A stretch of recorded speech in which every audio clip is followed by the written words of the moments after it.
It's been a busy weekend for the City of Sails.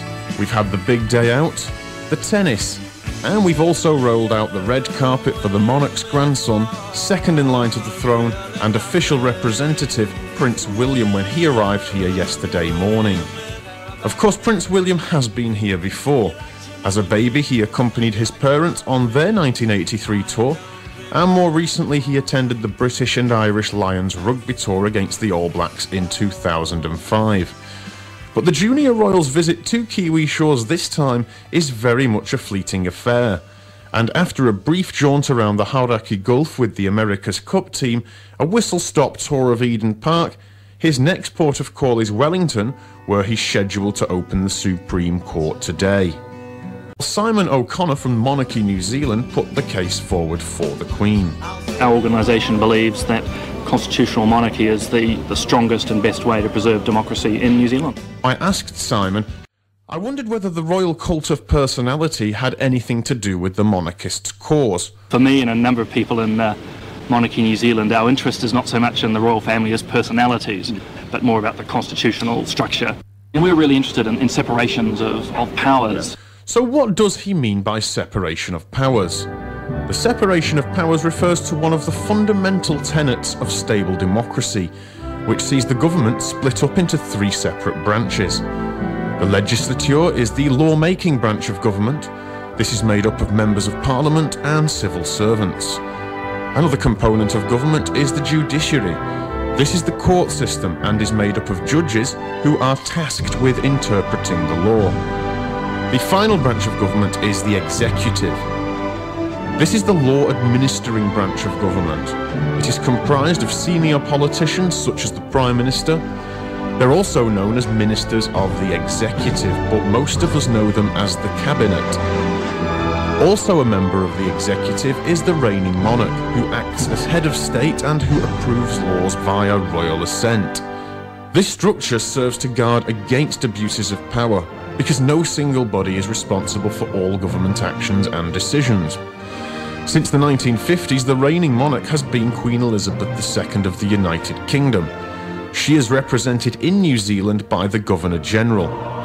Monarchists believe that the non-political nature of the monarch is crucial to the integrity of stable democracy, because that position fosters neutrality, something that monarchists are keen to stress. I think the visit will ultimately have more value than just money, and I think, symbolism is really important in politics, and when you're opening the Supreme Court in the land, you want a neutral individual to be doing that, and having Prince William representing our Queen basically assures symbolically and realistically the neutrality of our courts, and I think that's worth more than $200,000 to democracy in New Zealand. The monarch is said to rule by God's ordinance. I asked Simon O'Connor how much relevance such a divine mandate could have in an increasingly secular society. When it comes to modern monarchy, that's really not that relevant anymore. I think the idea of sort of the divine right of kings died out probably 600-700 years ago, so I don't think there's any pretenses in New Zealand or with our monarchy that it's God ordained or whatever, so yeah, I just don't think it's so relevant.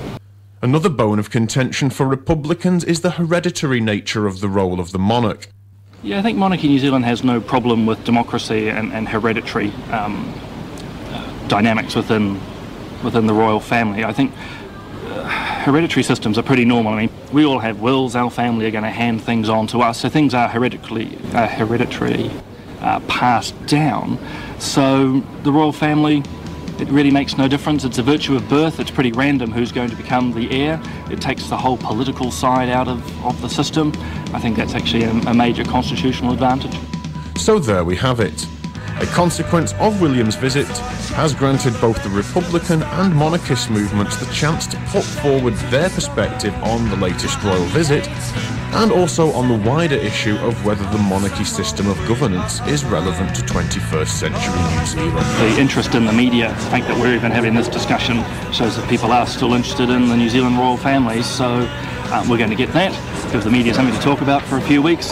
I think importantly though, it's going to give us some real constitutional strength that we've got a member of the royal family opening our highest court in the land, and Monarchy New Zealand's really clear that's a huge advantage. There really aren't that many appropriate people to open the highest court. You know, some have suggested that the Prime Minister should be doing it, or those who work in the courts, you know, the judges or the janitors. It's really a bit odd. So having William come over here, representing our head of state to open the court, that's worth more than $200,000.